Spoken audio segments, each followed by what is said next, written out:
இன்றைக்கி சஷ்டியோட 3வது நாள் தொடக்கம் நல்லபடியாக ஆரம்பித்தேன். காலையில் கோலம் போட்டுட்டு அப்புறம் முருகருக்கு முன்னாடி சர்க்கோண கோலம் எப்பயும் போடுவேன். டெய்லி அந்த கோலத்தை நம்ம தொடச்சிட்டு மறுபடியும் கோலம் மாக்கோலம் போடணும். மாக்கோலம் போடுறது தான் ரொம்ப நல்லது. இதில் இந்த சர்க்கோணத்தில் நடுவில் முருகர் எப்பயுமே இருப்பார் அப்படிங்கிறது ஒரு ஐதீகம். அதனால் சர்க்கோணம் எங்கெல்லாம் போடுறாங்களோ அவங்க முருகர் வருவார் அப்படிங்கிறது தான் நம்ம நம்பிக்கை. அதுக்கப்புறம் பார்த்திங்கன்னா முருகரோட பதிகமெல்லாம் பாடணும்.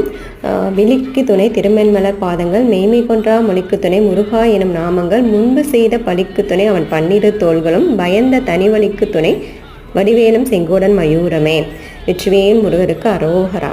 உங்களுக்கு எந்த பதிகம் உங்களுக்கு தெரியுதோ அந்த பதிகம் முருகரோட பதிகம் பாடலாம். கந்த சஷ்டி கவசம் பாடலாம். காலை மாலை 2 வேளையும் கந்த சஷ்டி கவசம் பாடி முருகப்பெருமான வழிபடலாம்.